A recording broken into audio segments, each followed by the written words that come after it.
तो फ्रेंड्स अगर प्रीलिम्स की बात करें तो प्रीलिम्स आपका जो काफ़ी कठिन एग्जाम होता है, क्योंकि अगर इसको क्वालिफाई कर लें इसके बाद हम मेंस में जाते हैं, ठीक है। और इसको क्वालिफाई करना बहुत बड़ा चैलेंज होता है, क्योंकि इतने तो बहुत सारे स्टूडेंट जो हैं इसको एग्जाम देते हैं, ठीक है। ये तो चलो ठीक है, कहीं तक बनता है, लेकिन इसमें क्या है कि कई सारे क्वेश्चन ऐसे होते हैं जो हमको नहीं आते हैं, और कुछ क्वेश्चन ऐसे होते हैं जिनको हम जानते भी नहीं हैं, लेकिन उसमें कुछ टेक्निक्स लगा के और उस क्वेश्चन को हम सही कर सकते हैं। वही जो आपकी टेक्निक होती है उसी को एलिमिनेशन टेक्निक के नाम से जाना जाता है, और उसी के लिए एक बुक लिखी है परमेश जैन और प्रतीक जैन सर ने, जो कि आपकी यूपीएससी इल्यूमिनेशन टेक्निक्स के ऊपर काम करती है। अच्छे से अगर आप इसको समझ लेते हैं, अगर इसको आप पढ़ लेते हैं अच्छे से, तो आपके लिए काफ़ी अच्छी बुक है, और ये आप बुक जरूर परचेज करें, क्योंकि ये बुक जो है काफ़ी आपको मदद देने वाली है यूपीएससी के एग्जाम्स में।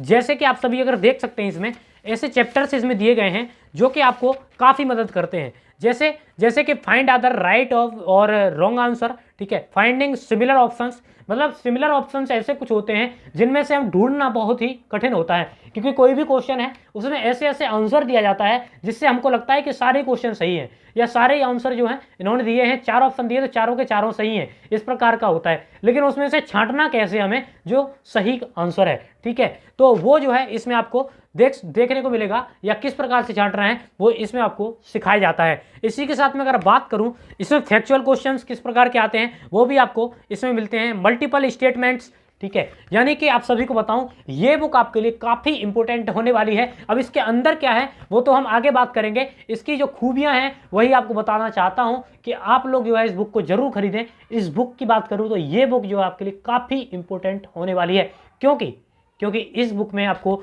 जो क्वेश्चंस को हल करने की, क्वेश्चंस को समझने की, क्वेश्चंस को किस प्रकार से छांटना है, किस प्रकार से अपने सही सिमिलर क्वेश्चंस को ढूंढना है, वो ये बुक आपको सही से सिखाती है। इसका नाम ही है यूपीएससी इल्यूमिनेशन टेक्निक्स, ठीक है। यानी कि यूपीएससी पर पूरी डिपेंड है, और बाकी आप जब इसको पढ़ोगे तो काफ़ी अच्छी बुक है, क्योंकि मैंने इसको खरीदा, उसके बाद में जब मैंने इसको पढ़ा तो मुझे पता चला कि किस प्रकार की बुक है, यानी कि मुझे जो है काफ़ी अच्छी बुक लगी है। आप भी इस बुक को खरीद सकते हैं। अब इसको देख लेते हैं कि अंदर से किस प्रकार की है, या फिर क्वेश्चंस को हम किस प्रकार से इसमें ढूंढ सकते हैं, किस प्रकार से हम क्वेश्चंस को हल कर सकते हैं, जो कि इसमें टेक्निक्स के द्वारा बताया गया है। तो चलिए फिर आगे देखते हैं। जैसे कि मैंने देखिए बुक जो ओपन कर लिया है, ठीक है, 7 चैप्टर निकाल लिया है। इसमें जो इसका नाम है फाइंड आइदर राइट और रॉन्ग आंसर, ठीक है, कि मतलब राइट आंसर और रॉन्ग आंसर की किस प्रकार से हम मतलब कैसे ढूंढें, ठीक है, किस प्रकार से उसको ढूंढें। तो ये जो है सर ने इसमें क्वेश्चन प्रोवाइड किया है, ठीक है, ये 2021 का प्रीलिम्स में आया क्वेश्चन, तो इसको प्रोवाइड किया है। जैसे कि हम लोग देख सकते हैं, ये बोल रहा है कि with reference to 64 Yogini temple situated near Morena consider the following statement, ठीक है।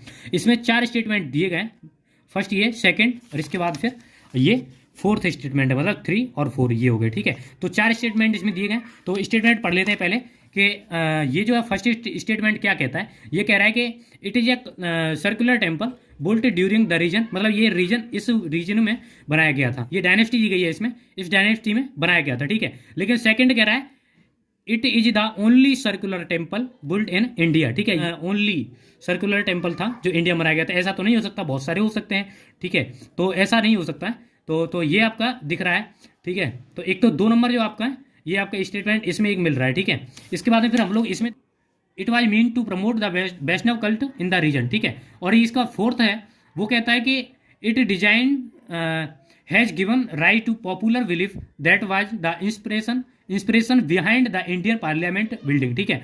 अब ये इसमें जो है, ठीक है, हमने पढ़ लिया। इसके बाद 4 स्टेटमेंट इसमें दिए गए, मतलब चारों को क्वेश्चन को किस प्रकार से आंसर है, लेकिन इन्होंने जो लॉजिक दिया है ये इसको आपको पढ़ के समझना है। जैसे इन्होंने किया है कि स्टेटमेंट 2 जो था से ओनली सर्कुलर टेम्पल, वो तो मैंने आपको पहले भी बताया था कि ये जो कह रहा है कि एक ओनली सर्कुलर टेम्पल था, ठीक है, ये तो कह रहा है। इसके बाद में फिर आप लोग देखें, India is a country of temples and there can not be only one circular temple, है ना, कि इंडिया जो है एक टेम्पल्स की बहुत बड़ी कंट्री है जिसमें बहुत सारे टेम्पल्स पाए जाते हैं, लेकिन ये यहाँ पर जो है एक ही सर्कुलर टेम्पल नहीं हो सकता। तो यहाँ स्टेटमेंट 2 जो है इनकरेक्ट हो गया, क्योंकि ये सही नहीं है क्वेश्चन, मतलब बोल सकते हैं, क्योंकि बहुत सारे सर्कुलर टेम्पल यहाँ मिल जाते हैं। अब इसमें देख लें हम कि रॉन्ग जो सेकंड स्टेटमेंट है किस किस में दिया गया है। जैसे फर्स्ट में सेकंड दिया गया है, सेकंड में भी सेकंड दिया गया है, और सी में नहीं दिया है, और डी में जो है दिया गया है। अब सी वाला जो क्वेश्चन का आंसर जो था स्टेटमेंट जो था, सी का जो स्टेटमेंट था, जो सेकंड जो स्टेटमेंट था, जैसे ये वाला जो स्टेटमेंट था C, it is a only circular temple, built in India, ठीक है, ये हमारा रॉन्ग है, ठीक है। अब ये रॉन्ग आंसर जो है किस किस में है, एक में है, दो में है और इसके बाद चौथे में भी है, लेकिन तीसरे में नहीं है, यानी कि सी में नहीं है। तो सी इज अ करेक्ट आंसर, ठीक है, सी हमारा करेक्ट आंसर है। यहाँ पर हमको सिमिलरिटी पता चल रही है, ठीक है, यहाँ हमको पता चल रहा है कि सी हमारा करेक्ट आंसर है, क्योंकि यहाँ पर जो दूसरा स्टेटमेंट जो गलत था वो इसमें नहीं दिया गया, बाकी तीन में अगर देखें तो दिया गया है, ठीक है। इससे आपको पता चलता है कि ये जो टेक्निक है काफ़ी अच्छी है और आपको काफ़ी फायदा देगी। अब हम देखें फाइंडिंग सिमिलर ऑप्शन, ठीक है।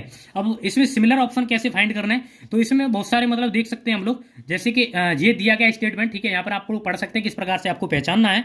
बाकी आप लोग जो एक क्वेश्चन देख सकते हैं 2021 में ये भी क्वेश्चन आया था। तो अकॉर्डिंग टू पुर्तगीज राइटर, ठीक है, नूनिज जो था, तो उन्होंने कहा था कि women in Vijayanagara empire were expert in which of the following areas, ठीक है, मतलब जो वहाँ की वुमेन्स थी किस किस एरिया में एक्सपर्ट थी, ठीक है, कौन सी एरिया में एक्सपर्ट थी। तो रेसलिंग, ठीक है, फर्स्ट स्टेटमेंट इन्होंने दिया रेसलिंग, ठीक है, इसके बाद एस्ट्रोलॉजी, अकाउंटिंग, ठीक है, इसके बाद फिर सूट सेइंग, ठीक है, सूट सेइंग। अब इसमें आपको एक चीज दिखाई दे रही है ना, एक चीज आप देख सकते हैं कि रेसलिंग जो है एक आउटडोरिंग है, ठीक है, आउटडोरिंग है, ठीक है, आउटडोरिंग है। इसके बाद फिर एस्ट्रोलॉजी हो आप इंडोर भी कर सकते हो, ठीक है, और अकाउंटिंग आपकी इंडोरिंग हो सकती है, और सूट सेइंग ये भी इंडोरिंग हो सकती है, ठीक है। तो इनमें तो चलो ठीक है हो सकती है। फिर एक बार बताऊं कि जो विजयनगर एम्पायर थी वो काफ़ी डेवलप थी, ठीक है, डेवलप थी, आपको पता होना चाहिए, क्योंकि आपने अगर पढ़ी है, अगर आपने हिस्ट्री पढ़ी है तो आपको पता होना चाहिए कि विजयनगर एम्पायर जो डेवलप थी। अब डेवलप होगी, जो चीज़ डेवलप होती है वहाँ पर भाई वुमेन्स का हाथ होता है काफ़ी अच्छा, ठीक है। तो अगर वुमेन्स का हाथ होगा तो फिर वहाँ जो अगर वो डेवलप है तो फिर आप लोग देख ही सकते हो कि उनके लिए फिर आउटडोर इंडोर कुछ भी मैटर नहीं करता है। लेकिन हम लोग ऊपर वाले में एक में स्टेटमेंट देख ही रहे हैं, लेकिन आगे देखते हैं आगे क्या क्या दिया गया है। तो आप लोग आगे देख सकते हो कि हमने पहला देख लिया, ठीक है। अब पहला जो था, पहला दिया गया था कि मतलब सबके लिए है। अब पहले में मानो ठीक है, मान सकते हैं कि चलो वुमेन्स जो है बाहर नहीं जा सकती, बाकी तीन काम है अंदर कर सकती हैं, थ्री काम जो अंदर कर सकती हैं, लेकिन वुमेन्स एक काम के लिए नंबर वन का जो था रेसलिंग उसके लिए नहीं जा सकती, ठीक है। तो रेसलिंग चलो ठीक है नहीं करती होंगी, लेकिन तब भी अगर इसमें हम देख पा रहे हैं कि इसमें तब भी हम देख पा रहे हैं कि इसमें 1 2 3 तीनों आ रहा है, लेकिन इसमें 4 नहीं आ रहा है। इसमें 1 3 4 आ रहा है, लेकिन 2 नहीं आ रहा है, ठीक है। 2 आना चाहिए क्योंकि भाई एस्ट्रोलॉजी वुमेन्स कर सकती हैं, ठीक है, लेकिन 4 और 2 और 4 आ रहा है। अगर 4 आ रहा है तो फिर 3 भी आना चाहिए, ठीक है। अकाउंटिंग जो है वो अंदर से कर सकती है, ठीक है। अब मान लो 2 4 आ रहा है, ठीक है, 3 नहीं आ रहा है। अब यहाँ हम लोग देख रहे हैं 1 2 3 4 सब आ रहा है। अब यहाँ पर लॉजिक दिया गया है इनकी तरह, ठीक है। अब वैसे भी रेसलिंग जो है आउटडोर वर्क है एंड 3 जो है इंडोर वर्क है, ये इन्होंने बोल दिया है। अब इसमें हम लोग देख सकते हैं कि स्टेटमेंट 2 एंड 4 सेम थिंग, ठीक है, क्योंकि स्टेटमेंट 2 जो है एस्ट्रोलॉजी है और इसके बाद फिर 4 जो है वो सूट सेइंग है, ठीक है। तो अब इसमें क्या है कि 2 और 4 जो है सिमिलर थिंग है, ठीक है, देख सकते हैं आप लोग, ये जो है करेक्ट आंसर हो गए। अब 2 और 4 जब करेक्ट आंसर हो गया तो इसके बाद बिकॉज अब जो ऑप्शन जो था इसके बाद फिर हम लोग देखें should consist 2 and 4 because each option having a 2 4 but both means we have a consider both correct statement, ठीक है। तो इसके बाद में if women are allowed for astrology they must be allowed if accounting, ठीक है, अगर एस्ट्रोलॉजी के लिए अलाउड है तो फिर अकाउंटिंग के लिए अलाउड होंगी, ठीक है। We have an overview the Vijayanagara empire by list of most developed empire in India which was non possible without women contribution, ठीक है, वो पॉसिबल नहीं है विदाउट वुमेन कंट्रीब्यूशन के। तो एक चीज और समझ पा रहे हैं कि जब इंडोर का काम अगर एस्ट्रोलॉजी कर सकती हैं तो अकाउंटिंग भी कर सकती हैं, अगर अकाउंटिंग करेंगे तो अकाउंटिंग जो थर्ड स्टेटमेंट है अकाउंटिंग वाला, ये वाला जो अकाउंटिंग थर्ड स्टेटमेंट है ये ऑल्सो करेक्ट है, ठीक है, ये भी करेक्ट है। अब ये भी अगर करेक्ट है तो चारों आपके करेक्ट हो जाते हैं, डी आंसर जो है करेक्ट है आपका, 1 2 3 4 चारों करेक्ट हो जाते हैं, ये आप लोग इसमें देख सकते हैं। अब अगला हम देखते हैं ऑब्सोल्यूट एक्सट्रीम वर्ड्स, ठीक है। जैसे कि हम लोग देख पा रहे हैं ऐसे कुछ कुछ वर्ड होते हैं जो एग्जाम्पल के लिए हम लोग देख सकते हैं कि एक्सट्रीम वर्ड होते हैं जो जनरली जो है यूज किए जाते हैं एडजेक्टिव के तौर पर, ठीक है। जैसे कि देख सकते हैं हम लोग बिगेस्ट है, लार्जेस्ट है, फर्स्ट, ओनली, ठीक है, कंसिस्टेंट है। तो India has got only 1 vaccine, ऐसा कुछ नहीं होता, ठीक है। इसके बाद फिर कोविड-19 only a rise of destruction, कोविड-19 मतलब इसके लिए राइज मतलब डिस्ट्रक्शन था, ऐसा नहीं होता है, ठीक है। बहुत सारी डिस्ट्रक्शन हमारे लिए होते हैं, ठीक है। अब मान लो पॉपुलेशन है और पॉल्यूशन है, ये भी बहुत सारी डिस्ट्रक्शन है, ठीक है। तो ऐसे आप लोग समझ सकते हैं। तो इसमें क्या है कि एक पॉइंटिंग हम लोगों ने वो किया है, ठीक है। I am pointing out only is a first statement is a use extreme word but in second statement is a use a general word, ठीक है। तो इसमें एक क्वेश्चन दिया गया है, ठीक है। तो ये कह रहे हैं कि चाइनीज ट्रैवल थे, ठीक है, ट्रैवलर जो थे चाइनीज ट्रैवलर थे, उन्होंने जब विजिट किया इंडिया में, ठीक है, इनका नाम दिया गया है हिन चांग, ठीक है, यानी कि हिन सांग, ठीक है। तो ये visited India, recorded the general condition, इन्होंने रिकॉर्ड की general conditions, culture of Indian, मतलब इंडिया के जो कल्चर था उसके बारे में। तो that time in this context which of the following statement, ठीक है, उस टाइम पर कुछ उन्होंने बोल सकते हैं कि उन्होंने जो कुछ रिकॉर्ड किया उनके जो कल्चर्स के हिसाब से या उनकी कंडीशन से जो थी, ठीक है, जनरल कंडीशंस उन्होंने रिकॉर्ड की, उनके बारे में बताया। तो उन्होंने क्या कहा, क्या क्या स्टेटमेंट दिया है, जैसे कि आप लोग देख सकते, the roads and river routes were completely immune from robbery, ठीक है। इसके बाद फिर सेकंड स्टेटमेंट है। अब जैसे कि हम सेकंड स्टेटमेंट में देख पा रहे हैं कि as regards punishment for offences ordeals by fire, water and poison were the instruments for determining the innocence or guilt of a person, ठीक है। एंड थर्ड में हम लोग देख पा रहे हैं कि the tradesman had to pay duties at ferries and barriers situation से, ठीक है। ऐसे ही देखने को ट्रेड्समैन होते थे, उनको जो ड्यूटीज पे करनी पड़ती थी, ठीक है, अपनी ड्यूटीज या टैक्स वगैरह पे करना पड़ता था, ठीक है। तो ये क्वेश्चन मतलब ये इन्होंने जो है स्टेटमेंट दिए, 3 स्टेटमेंट दिए।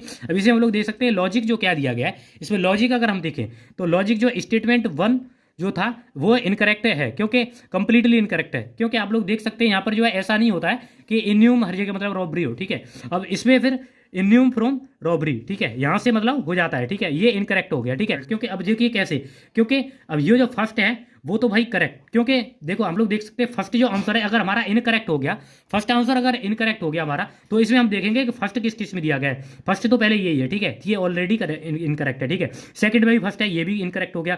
थर्ड में भी फर्स्ट वाला दिया गया है, तो ये भी इनकरेक्ट हो गया। अब जो बी है इसमें जो है फर्स्ट वाला नहीं दिया गया, तो ये हमारा करेक्ट हो गया, ये हमारा करेक्ट हो गया। तो यह ऐसे आप लोग देख सकते हैं कि ये आपका जो करेक्ट हो गया, तो ऐसे ही आपको समझना है, ठीक है। तो फ्रेंड्स इस बुक के बारे में मैंने सब कुछ आपको बता दिया है, और जैसे कि आप सभी ने इस वीडियो को देखा पूरा, आपको ये बुक जो काफ़ी हेल्प करने वाली है, और इस बुक को जरूर परचेज करें। लिंक जो डिस्क्रिप्शन में दी हुई है, और इस बुक को जरूर खरीदना, क्योंकि मैंने इस बुक को खरीदा है उसके बाद मुझे पता चला है कि किस प्रकार से ये चेंज लाने वाली है। तो आप सभी समझ ही सकते हैं। बात करें इसके कॉन्टेंट की, तो इंडेक्स में जाके आप लोग चेक कर सकते हैं कि किस प्रकार का कॉन्टेंट है। जैसे कि मैं आपको दिखाई देता हूँ, देखिए ये है इसका इंडेक्स, और इंडेक्स में आपको कई सारे टॉपिक जो आपको मिल जाएंगे, जो कि आपको प्रीलिम्स में आपकी हेल्प करेंगे या फिर मेंस में भी आपकी हेल्प करेंगे। तो लिंक डिस्क्रिप्शन में वहाँ से परचेज करें।